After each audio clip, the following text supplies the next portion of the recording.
It's time to set the record queer. Brooklyn Nine-Nine should be an opera.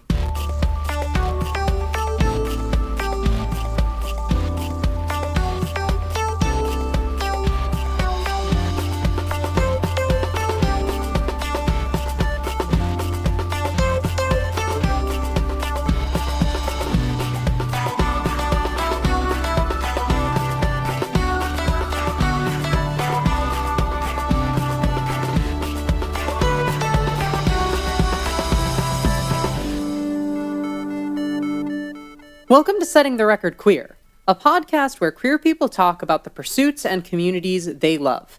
This is episode 19, and it's about songwriting. My name is Alexis, my pronouns are it, its, and she, her, and I'm two of your hosts.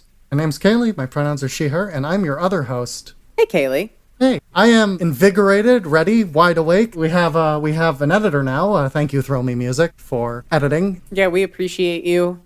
Just recording episodes alone is it's real nice. And we've been putting that extra free time to good use. This month is rewriting the record. We've talked about this. We talked about this on the last episode. We've been talking about it on Twitter. Kaylee and I have chosen a hobby or craft or practice that one of our previous guests came on the show to talk about and are trying to do that thing. That's what we're doing for the month of May.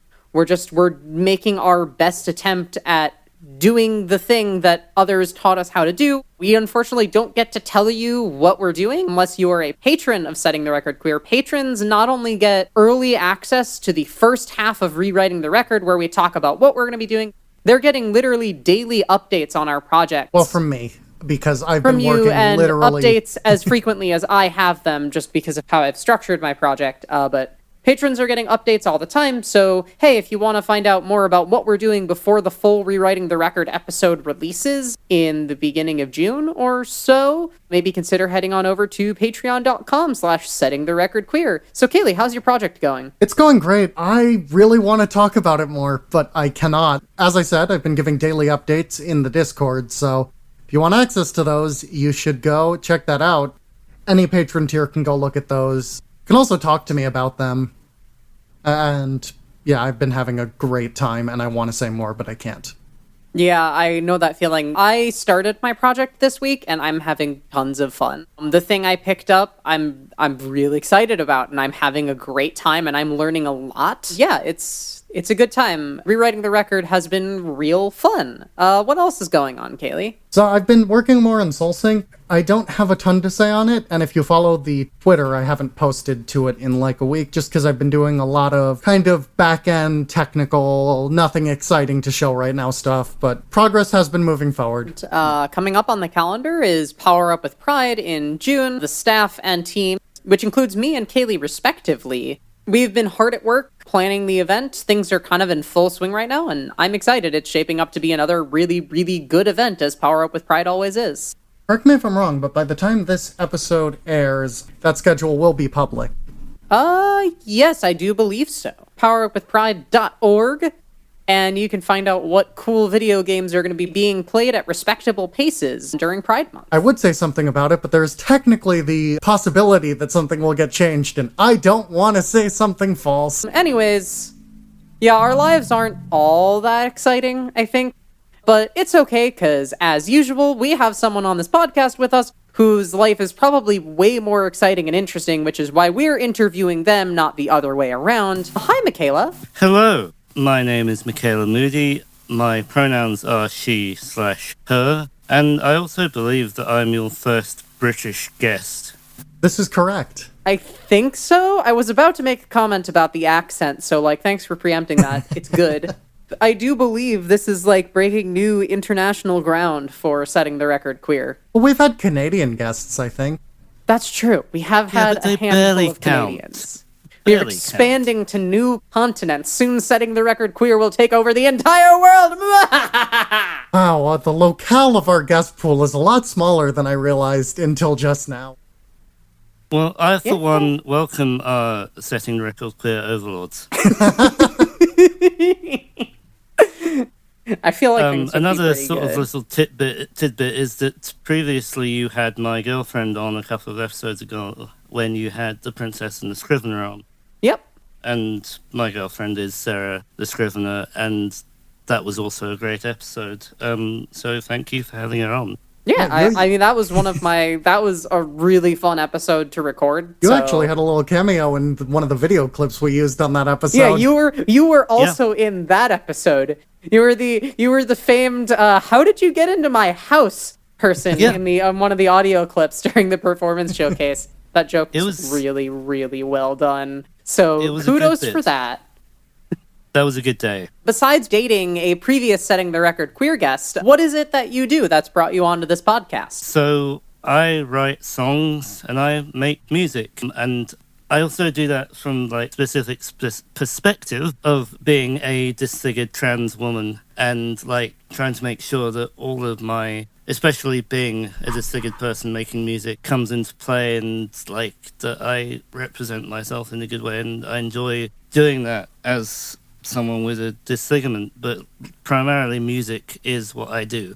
Yeah, I'm excited to talk about songwriting as someone with a pretty deep musical background who has tried and failed many, many, many times over the course of her life to write songs. Seriously, I could just never do it. So I'm excited to hear about someone who can do it far better than I can. So why don't we get right into this? Why don't we start by talking about some of your history? Let's start with kind of your history with music in general. Well, the funny thing is you say that you're someone with a deep like musical knowledge but who hasn't really got into songwriting. I'm someone with a really shallow musical knowledge but who, to my own credit, if I say so myself, I'm pretty good at songwriting. And I didn't always think I would be. When I was 13, 14, 15, I started really getting the bug of wishing I could play an instrument, and I started learning to play drums. And I also started to write lyrics with melodies in my head, but never thinking that I would have the drive or the ability to actually put them into,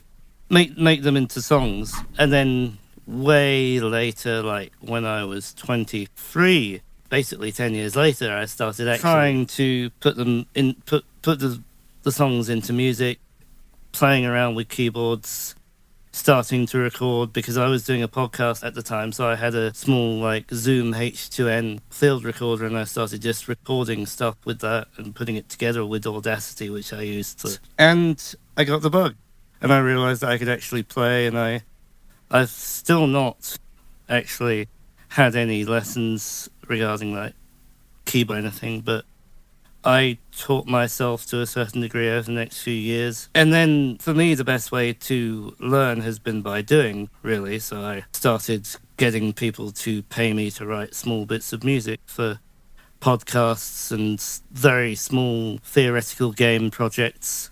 My friend on Twitter, Keithan, at KeithaBase, but whose name is Keithan, has been a great help in like just giving me stuff to work on and make music around, and all of that has been like jingles for podcasts and stuff. But in amongst that, I was also writing songs of my own with lyrics and stuff, and in 2017 I released a solo album, and as we record this, I am in the process of trying to gradually put together a second album.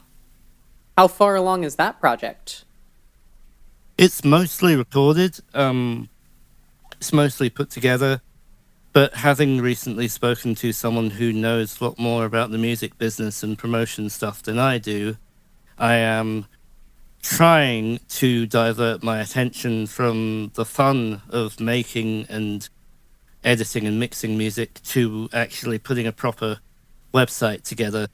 And of course, when something's not fun, I procrastinate on it, so that's very slowly not happen. And in the meantime, I've also had a couple more ideas of songs that I'd actually quite like to put into this album project.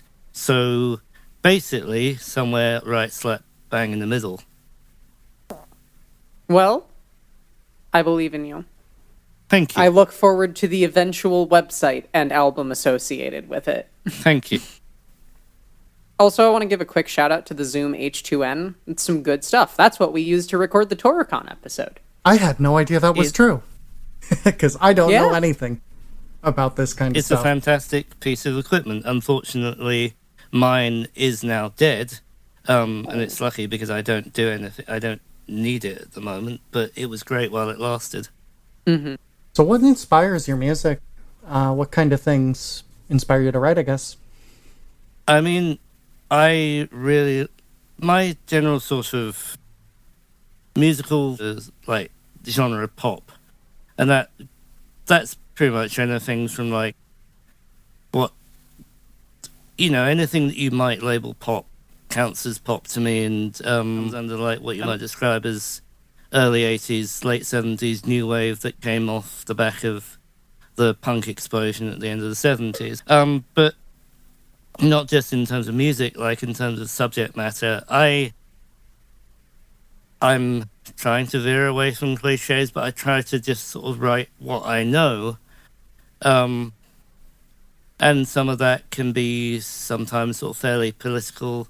Some of it can be about like existing as a trans person, or as a disabled person, or as a person with a disfigurement. Sometimes it's about the people and places that I love. And that's obviously... Yeah, I just really try and write around what I know, and what inspires me. And like, I guess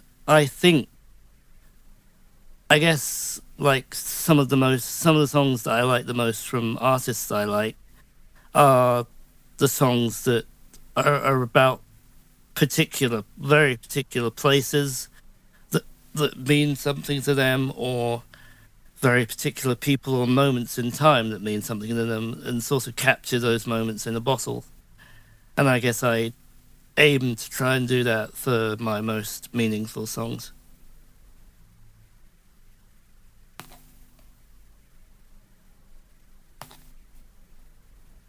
Where do you start? Where do things start to come together? Cool. So What's the you relationship between so you the have an development of, inspiration like, for a the song. You know what you lyrical want to part write. and So the musical part. what does your songwriting process look like? Where do you It's start? sort of Where do gone things back start and to come forth over together? the last What's the relationship between really the development of like over a decade of on-off writing songs, even if I was doing it in different ways. And most of the time, it is a lyric that comes to mind, and then my mind just sort of fits a melody to it.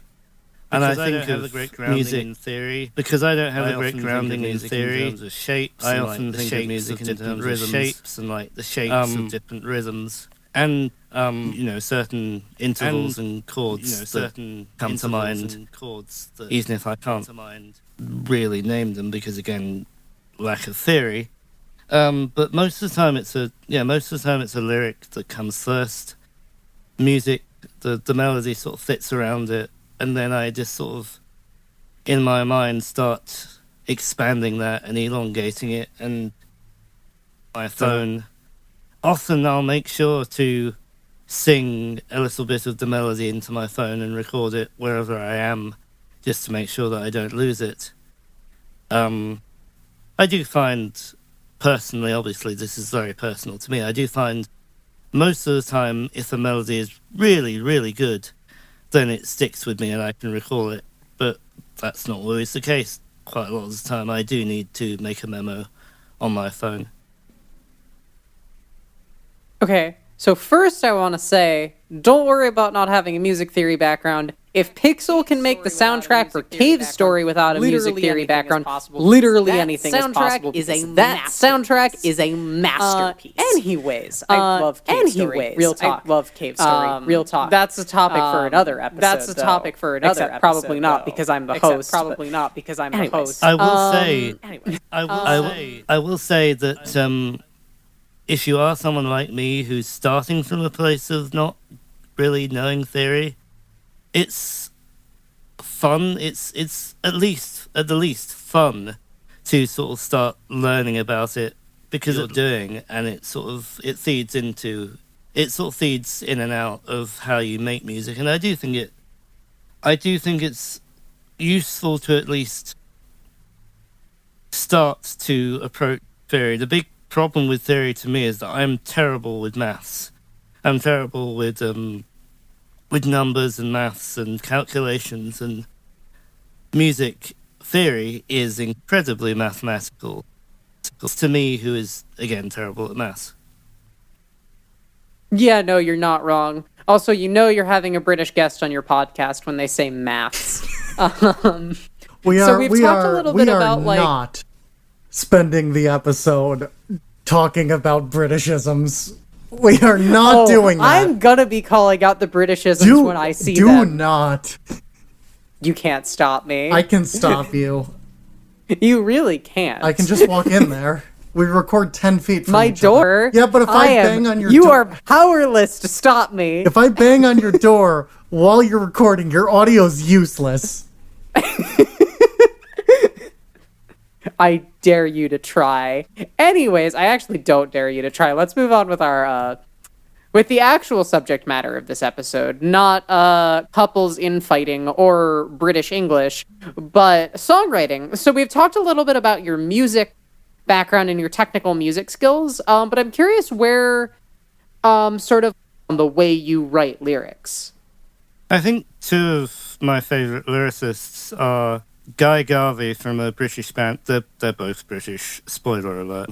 Guy Garvey from a British band called Elbow, who and my other main sort of inspiration is a singer-songwriter called Narina Palo, who is again also British, and they come from pretty much opposite ends of the country. It's pretty hard to describe each of them, but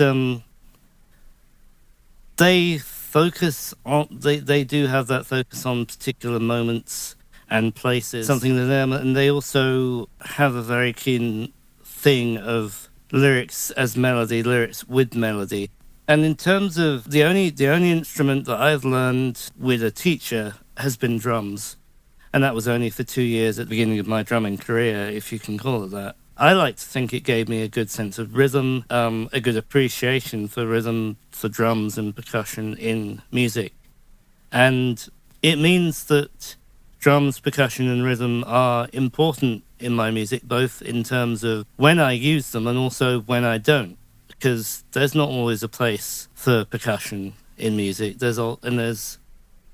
And following on from this, actually, another thing that I've learned from the band Elbow particularly is the importance of dynamic range, which is very common actually in classical music, and to a degree actually video games do dynamic range pretty well. Loud and soft is something that I try and exploit when I'm writing music and making music and mixing it, because there's a whole argument about compression. I am also partially deaf, so I don't really consider myself an audiophile, but there's still something to be said for having songs which aren't just the same dynamic feel throughout, and especially for albums that achieve that.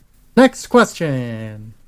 What happens after a song is written and recorded? I tinker with it for like 3 or 4, 5, 6 months maybe, and then eventually I actually get to mixing it. And I use Reaper, mostly because it's the cheapest store that I know of that isn't free, and it's also for me it's a pretty easy to understand interface.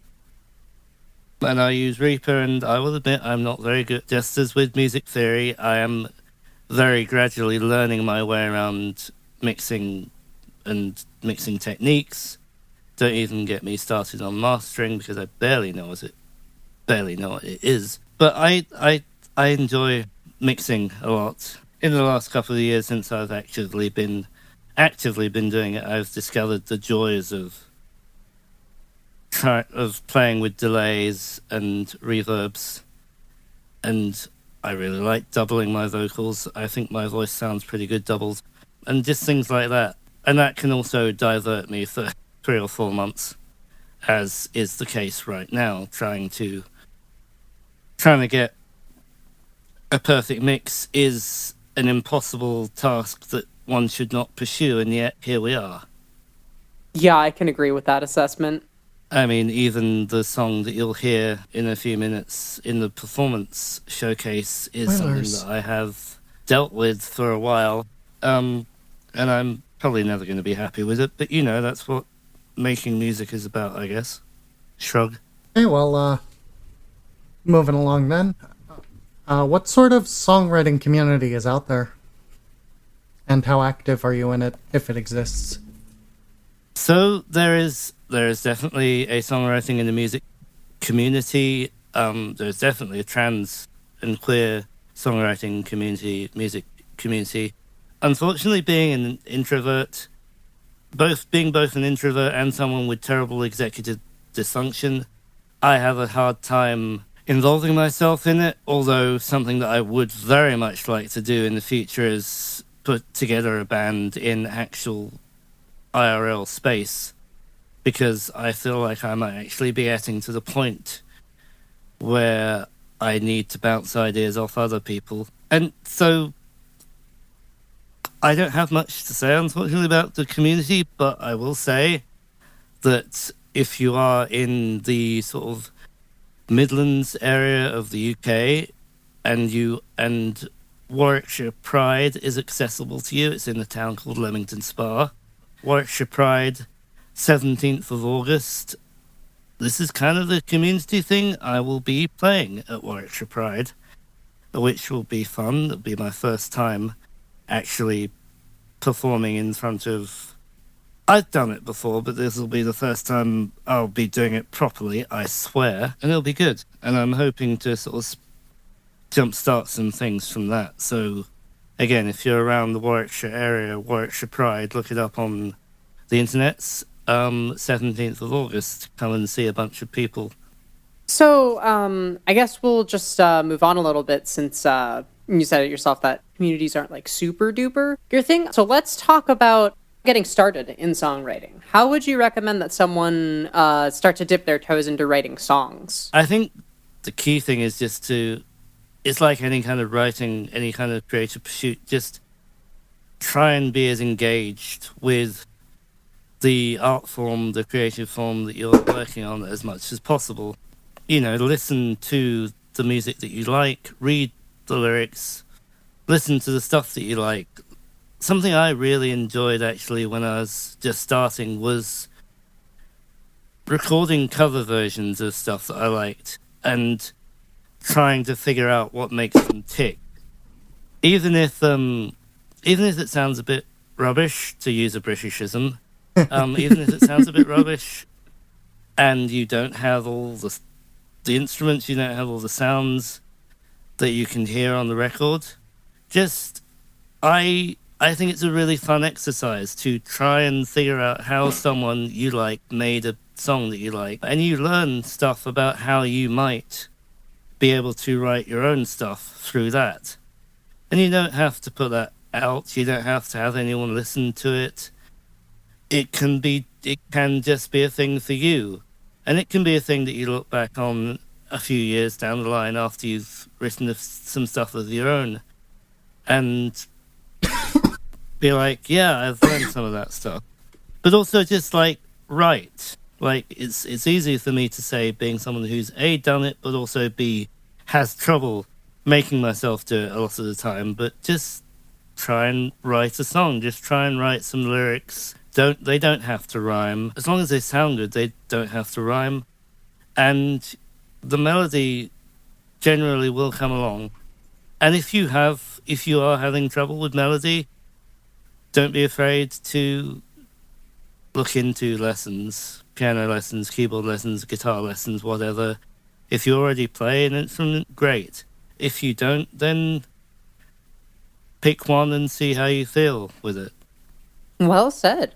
Are there any like specific tips, like really down to the niche stuff, that you wish you'd known when you got started? You will feel better about your recording if you get a good audio interface to put a microphone in that goes straight into your computer. Like something like the Focusrite Scarlett 2i2 interface. There's obviously something to be said for DIY and just putting it together, but if you can get hold of a good audio interface, if you can get hold of a good microphone, if you can get hold of good headphones especially, monitors are great. I still actually don't have a good pair of monitors, A, because space, B, because monitors are expensive. And a good digital audio workstation, like, again, a good recommendation but not a sponsor, Reaper. Anything you can do to kind of professionalize your process is honestly great in the long run, because there's more resources going around for stuff like that. There's good user bases. There are, tutorials for Reaper online on YouTube and stuff. Everything like that. And if you can get the quality of your sound up, and that comes with getting a good audio interface and a good microphone, then you will just feel better about what you're making, and it will make you want to make more. And obviously, it costs money. It's a really annoying and unfortunate fact that good equipment costs money. If you're going to spend $200 or £200 on one thing that's really going to make you feel better about making music, then I would recommend if they still sell it, I don't know if they do, the Focusrite pack in box thing that comes with a microphone, headphones, and a 2i2 interface. Again, it just having stuff that sounds good makes you feel good and makes it easier to make more of it. Mikaela, what upcoming projects are there? What you got in the pipeline? So upcoming's the album that I am working on, and I'm really hoping that it's going to come out by the end of the year. That's the main thing. I'm also in the sort of podcast theme, small video game project commission business. Although I may be pretty busy over the summer, but when I give my details later on, if you are someone who has a small project, feel free to get in touch with me. And I'm also just I'm really trying to get into live performance and rehearse playing piano and singing at the same time, which is something that I find easier than I thought I would. See also drumming while singing, which is very fun when you get the hang of it. But yeah, new album, live performances, some commissions. That's what's on my docket for the foreseeable future. Busy. You made that sound like it wasn't a lot, but that's a lot. It's a bunch, but separated a bunch by tons and tons of executive dysfunction. Well, if that ain't what we here in America call a mood. Mm-hmm. Anyways, it's time to move on to our performance showcase. So like was mentioned earlier, Mikaela has picked out one of her songs, and we're going to listen to it, and you're going to listen to it, and then we're going to talk about it. So this song is called Another Country. Mikaela, do you want to tell us a little bit about this song? Maybe a little bit about how it came together, just to sort of preempt listening to it? Sure. This song is about the aforementioned girlfriend who was on the program a couple of episodes ago. I started writing it March last year, and it gradually came together over the summer. It's kind of the linchpin for the album. It's like one of two that I'm the most proud of and keen on, and I did a bunch of things in it that I hadn't managed to do before. And spoiler alert, I did not play a guitar on this. I am playing a keytar MIDI'd up to one of my keyboards. I've tried in vain several times to learn fretted instruments, and my fingers just can't do it. And this is a shout out for accessibility. Keytars are great if you can't play a guitar. Guitars are also just great in general, like real talk. Unironically, like I'm not about the ironic guitar use. Guitars are just good. My girlfriend lives in another country. I like her for some of the country. She fills me with a sense of junction. As she begins to let you dysfunction.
That was really wholesome. Take that, Welcome to Night Vale. We can put music in the middle of our show, too.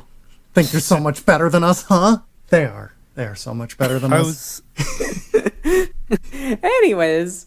Okay, so the first thing I want to say is I love the fact that we have this episode here with a romantic song about one of our former guests. I love this continuity. It's really good. It's really good.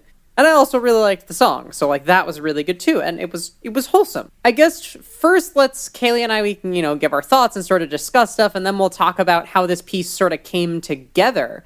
So do we want to start with the lyricsy stuff or the music-y stuff? Let's let Mikaela talk about, I think, first. I mean, wholesome was precisely what I was going for. And I do have a very specific musical influence for this song in kind of like lyrics and music to a degree. There's a British band called XTC, who are from that sort of era that I was talking about, the late 70s, early 80s. Songs with a nice edge, that have a bit of an edge to them that aren't just entirely fluffy, good guitar sounds in them, but also fun, wholesome lyrics that are a bit quirky and a little bit weird and a little bit left field, and not necessarily stuff you were expecting. Now, I was really trying to channel that with this song, and lyrics like "I'm like a possum up a gum tree," which is a genuine phrase but is kind of archaic. It turned out to rhyme perfectly with "My girlfriend lives in another country." That's the kind of thing where you get really chuffed, to use a British-ism again, to just stumble upon something that works so well because it's a good rhyme and it has a good bit of humor in it. And yeah, like that was, as soon as I got that pair of lines at the beginning, I knew what the song was going to be. I knew it was channeling XTC, and I knew that I wanted to get a good guitar sound on it and a good multi-layered, multi-tracked guitar sound on it. I wanted it to sound, again, like it had a bit of an edge, but also very melodic, which is why I made the organ and brass later on so prominent. Yeah.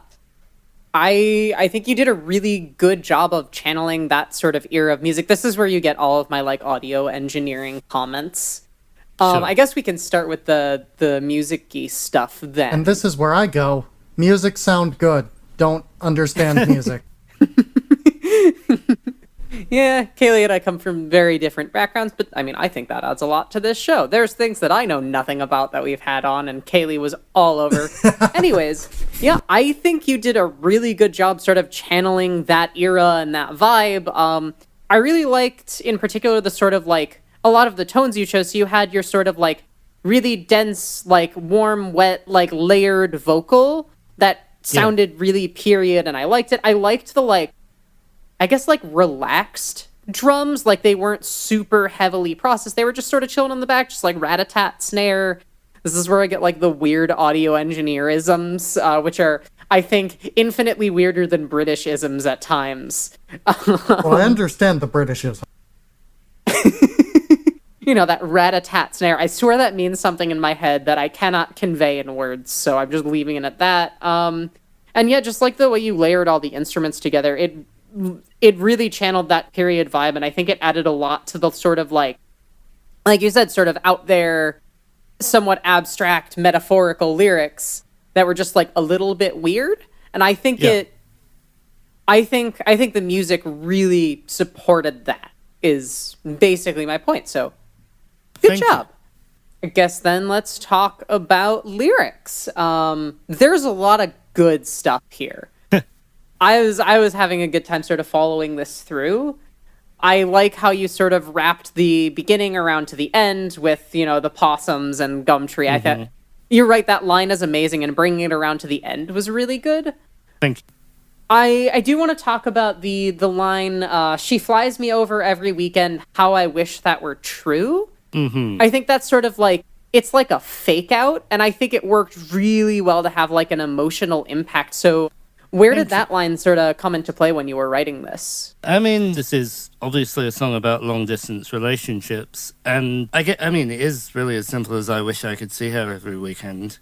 I guess the emotional pitch that I was trying to get at that was this. There are various songs about our relationship. Broadly, there are a couple of songs about our relationship on this album, and this is one that I wanted to sort of represent the feeling of coming back together.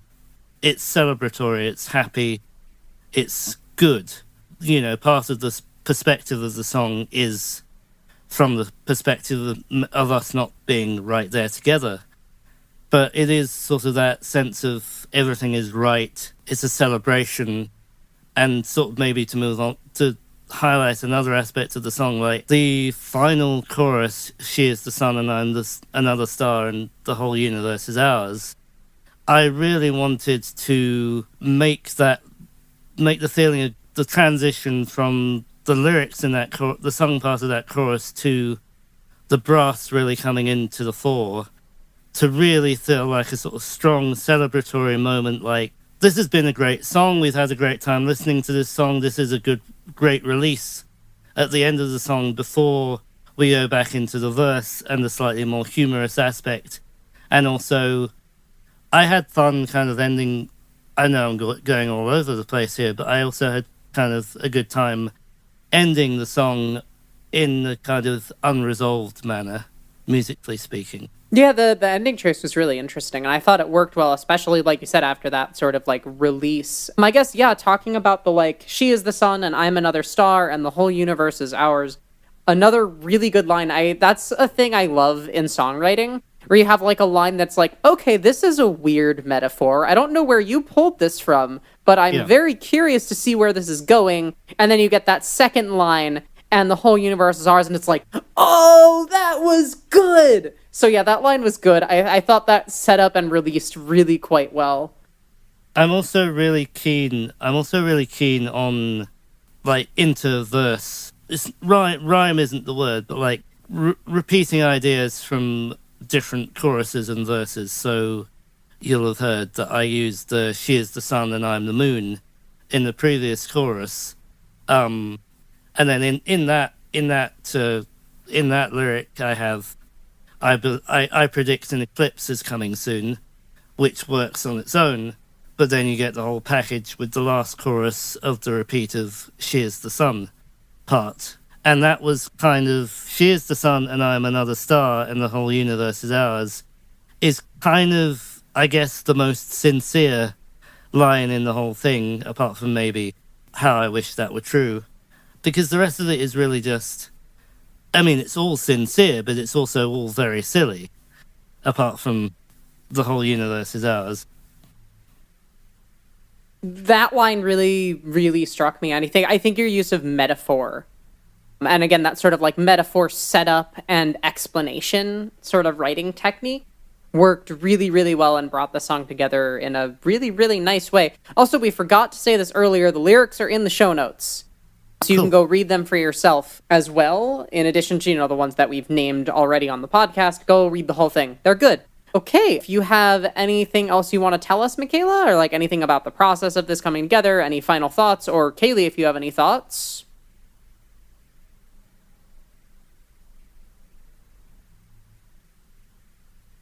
I don't believe so. I'm really proud of this song. I'm really glad you both liked it. I will not hesitate to say that I love talking about my work, especially when I'm really proud of it, like I am with this song. And I hope that everyone who listened to it enjoyed it as well. It definitely was a great song.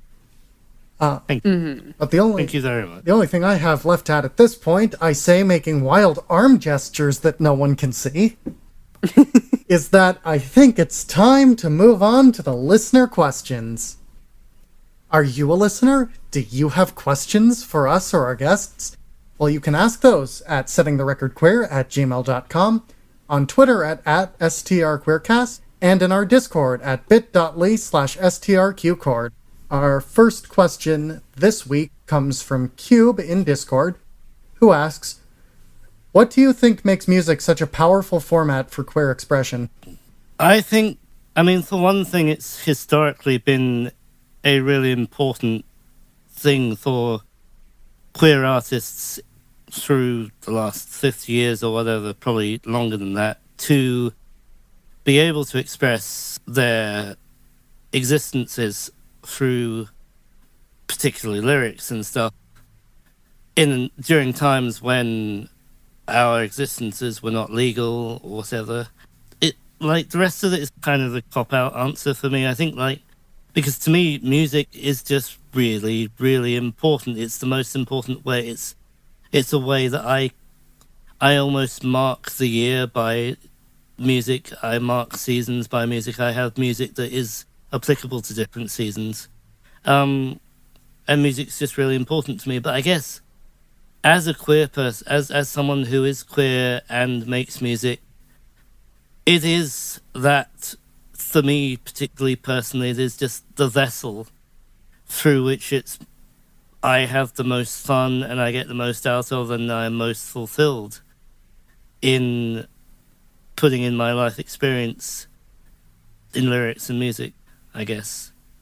Our next question comes from @MuseumThoughts on Twitter, who asks, what instruments do you play and what instruments would you like to learn? Well, first off, hi, Claire. I know Claire is a friend of mine and Sarah's, actually. So, yeah, hi, Claire. The instruments that I play are drums, acoustic drums, drum set.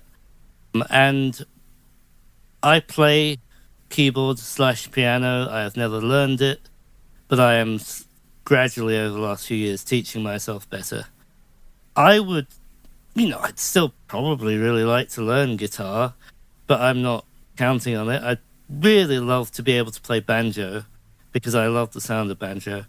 And I would love to have the breath control and, lips, the embouchure, as they say, for brass instruments and woodwind instruments. I'd like to be able to play everything. I'd really like to be able to play everything, but I'm pretty generally happy with being able to play drums and keyboard because you can play almost anything with that combination. And I also sing. And I feel like I'm in a pretty good place being able to do those three. Our final listener question for this week comes from @JovialJohn91. What Hogwarts house do you think you would be sorted into? All right, that's a pretty easy answer for me. It's Hufflepuff. I am a Hufflepuff, I'm pretty sure. Yeah, same, honestly. I don't know. I'd have to come up with 4 answers, and I don't feel like doing that right now, except we all know Proto's also a Hufflepuff, no matter what he's shouting in my brain right now. Oh. We all know it's true, buddy. We all know it's true. I wouldn't have said that, but... Anyways, cool. I guess let's move on to everyone's favorite TM segment of the podcast, Kaylee's question of the week. Yeah, so for those who are first-time listeners, Kaylee's question of the week is, the sort of thing that you might find, in the mirror in place of your, hovering in front of your own reflection mysteriously. Just normal, everyday ghost questions or whatever. You're not actually sure what force is haunting your house, but that's okay. That's okay. You just have to answer the question, and you'll be left alone for another day. I'm not sure I like this. I don't think the ghost cares. I need to write an opera about a famous sitcom character. Which one, and what's the opera about? See, the obvious answer, I think, would be The Good Place, so I'm not going to say the Good Place. I'm going to say Jake Peralta from Brooklyn Nine-Nine, because I think Brooklyn Nine-Nine would make a pretty good comedy opera. What's Jake Peralta doing in your opera?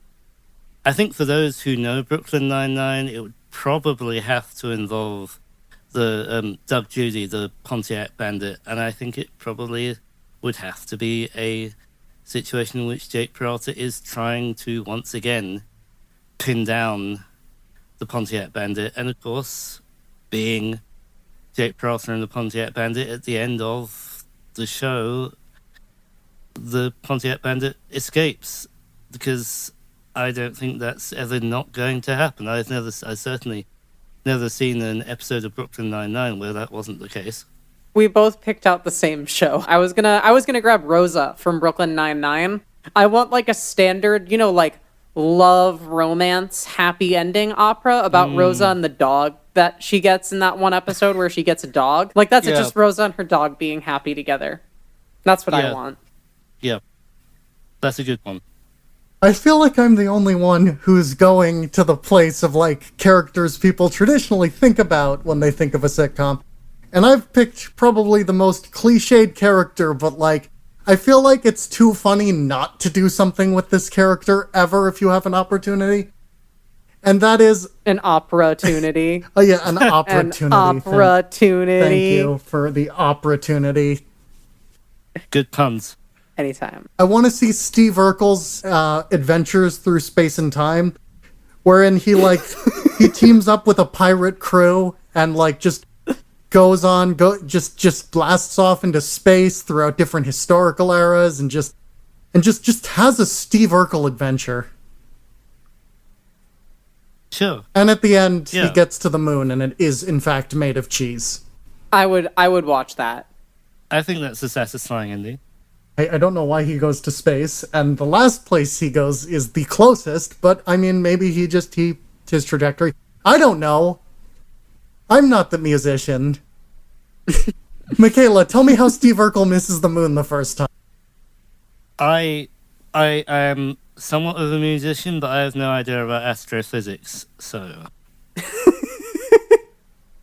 Hey, if there are any queer astrophysics people listening to this podcast, we want to talk to you. We want to sit down in front of you for like an hour and not understand a word you say. It'll be a great episode.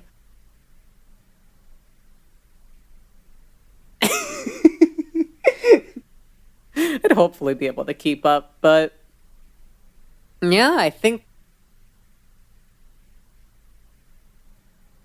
there's a lot of very smart queers out there, so... Mm-hmm. There's bound to be one eventually, hopefully. I really want to talk to that person. Anyways, I think that just about does it for this episode of Setting the Record Queer. So, Mikaela, thank you so much for coming on and for showing off your work. And this has been a great episode, and I'm sure Sarah's going to like it, and I'm sure everyone else is going to like it too. And again, I appreciate the continuity and the British-isms. They brought a lot to the show today. So where can our listeners find you and your work? You can find my work primarily, if you're looking for my music, you can find it at mikaelamoody1.bandcamp.com. That's mikaelamoody1.bandcamp.com. And there are a couple of things on there. My first album, and also something called A Seasonal Taste, which is a very small 2-track sampler that I released in December, which has an older version of the song you just heard, and also a holiday-themed song that I'm really proud of. And if you are into potentially buying that, you can buy that sampler for £2.50, 2 of your English pounds and 50 pence. Not sure about how much it is in dollars. Otherwise, you can also find me on Twitter at GuySmiley22. That is, yes, Guy Smiley, the Sesame Street character. GUYSMILEY22 on Twitter. And on Instagram, Mikaela Disnerd, which is again the way I spelled my name previously. Actually, I'll spell it out. MikaelaDisnerd. And that's Instagram. And yeah, come and find me. And also, again, once more, if you are in the Midlands area around Coventry or Warwickshire or Leamington, come and see Warwickshire Pride on 17th of August. I will be performing sometime after lunch. And that's it, I think. Go get a nice lunch and go listen to a nice show and go do Pride things. And thank you very much for having me. Thank you for volunteering to sit down with us. Like I said, this was a great episode. So I'm doing a thumbs up right now, but this is an audio medium and y'all can't see that. So just know that I'm doing it in your hearts. If you like this podcast, maybe consider supporting us on Patreon at patreon.com/settingtherecordqueer. Our patrons can get early guest reveals, access to a special patrons exclusive Discord channel, high quality or early episode releases, and even special thanks on the podcast. Also, like we said earlier, right now, if you are one of our patrons, you will get early access to the first half of the 2-part Rewriting the Record episode that's going to be coming out sometime after the end of May, as well as really frequent updates from both of us on how our Rewriting the Record projects are going. So if you'd like an early sneak peek into what it is that we're doing this month, which I think you do want, we've had a lot of fun, like we said earlier, head over to patreon.com/settingtherecordqueer. We'd like to offer special thanks to our $25 and up patrons. We have American Choir Boy, who you can watch on Twitch as American Choir Boy. And we have Violet Moon, who you can find on Twitter as @ViTheMoon. That's @VI the Moon. Otherwise, if you liked this podcast, please subscribe, leave a review, tell a friend, recommend us on your social media. You can find us on Twitter @STRQueercast. We're also on Facebook as Setting the Record Queer, via email settingtherecordqueer@gmail.com, or come hang out in our community Discord, where you can spend time with us hosts, other Setting the Record Queer listeners, and even some of STRQ's guests and production people who have decided to grace us with their presence at bit.ly/STRQcord. While you're at any of those places, ask questions for us or for our guests, or send us feedback. Maybe you have a good idea for who or what could be on this podcast. Maybe you think you should be on this podcast. We'd love to hear from you. So get in contact with us in any of those ways. The logo for this podcast was drawn by Cubotic. That's @QBTIC on Twitter, or Cobot, QOBOT.tumblr.com. The theme music for the show and the audio production for the show was done by Thrill Me Music. You can find more information about her work at thrillmemusic.squarespace.com. Kaylee, where can our listeners find you? You can find me on Twitter at WitchesHex, that's WITCHS Hex, or on Twitch with the same name, but with an underscore between witches and hex. You can also find the game I'm working on, SoulSync, at SoulSyncGame on Twitter. That's SOULSYNC game. Yeah, check it out. It's coming together really, really nicely. You can find me on Twitch and YouTube as Proto Magical Girl, Twitter as Princess Proto, and you can find my Final Fantasy XIV in-character and virtual photography Instagram at echo_white. That's EKHO_white. Virtual photography is fun and cat girls are good, so you should go check that one out. Our favorite answer to last week's Kaylee's question of the week, which was, with no consideration for budget, people involved, or time and energy limitations, what incredibly impractical streaming event would you most want to put on? It came from Propagable in Discord, who said, I'd run a speedrun event on the moon if I could. Nothing fancy. I just think the moon is really neat. And personally, I think the moon is pretty neat too, so great choice. Our next episode is going to be about production for Cartoon Network with Therese Amunatigui. I'm really excited for that. This is going to be really cool. I say that every week. Still true. Thank you so much for listening to this podcast. That's all for this episode of Setting the Record Queer. We will see you in 2 weeks for episode 20, which is pretty exciting. Bye-bye. Bye. Chill out, Sonic the Hedgehog. I can't hear you over my disgusting teeth.